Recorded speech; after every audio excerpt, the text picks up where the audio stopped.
नमस्कार दोस्तों, आज मैं आपको गुरु पूर्णिमा व्रत की कथा सुनाने जा रही हूँ। प्रेम से बोले गुरुदेव जी की जय हो।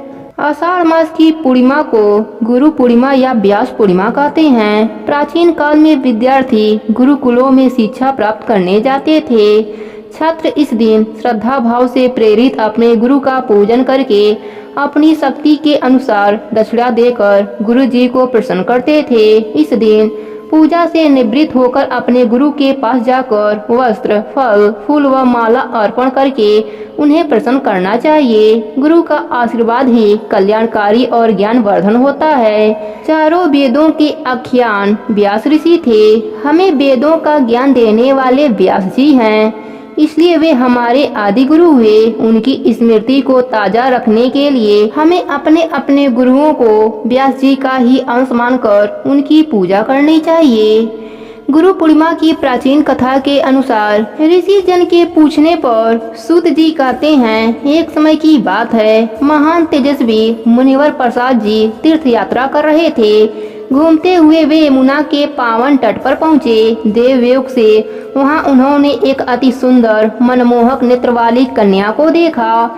इस कन्या का नाम सत्यवती था। इसके शरीर से मछली की दुर्गंध आती थी, अतः इसे मत्स्य कन्या के नाम से भी जाना जाता था।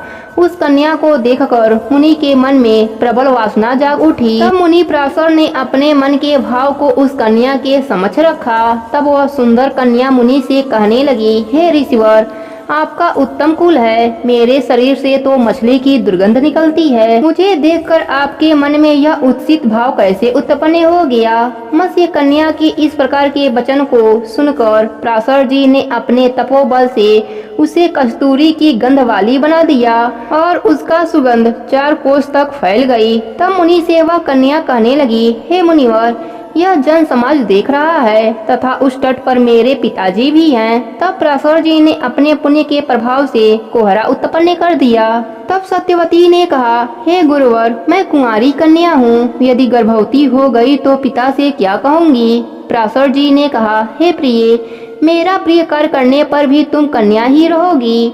तुम्हें जो भी वर मांगना हो मांग लो। तब सत्यवती बोली, मेरे माता पिता इस रहस्य को न जान सकें, मेरा कन्या व्रत भंग न होने पाए, मेरा आपके समान ही अद्भुत शक्तिशाली पुत्र उत्पन्न हो, मेरी यह सुगंध सदा स्थिर रहे, मैं सदा नवयुक्ति बनी रहूं। तब पराशर जी बोले, प्रिय, तुम्हारा पुत्र पुराणों का रचयिता होगा। वेद के रहस्य को समझकर उसे 4 भागों में बांट देगा।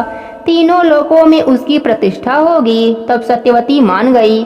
दोनों का मिलन हुआ। तत्पश्चात मुनि जी यमुना में स्नान करके वहां से पधार गए। सत्यवती भी पिता के घर लौट आई। वह गर्भवती हो गई। समय अनुसार सत्यवती ने यमुना के द्वीप में पुत्र उत्पन्न किया। वह तेजस्वी पुत्र उत्पन्न होते ही बड़ा हो गया और अपनी माता से कहने लगा, मुझ में असीम शक्ति है। मन को तपोविष्ट बनाकर ही मैं गर्भ में प्रविष्ट हुआ था। माता, अब तुम जा सकती हो, मैं भी तपस्या करने जा रहा हूँ। सत्यवती भी अपने पिता के घर चली आई। इस प्रकार वेद का विस्तार करने से उनका नाम वेद व्यास पड़ गया। बड़े बड़े ग्रंथों का रचनाकार वही हैं। इस प्रकार वेद व्यास जी ने 18 पुराणों की रचना की, जिसमें सभी वेदों के ज्ञान को रोचक कथाओं के रूप में प्रस्तुत किया गया। वेद व्यास जी की सदा ही जय हो, जय हो, जय हो।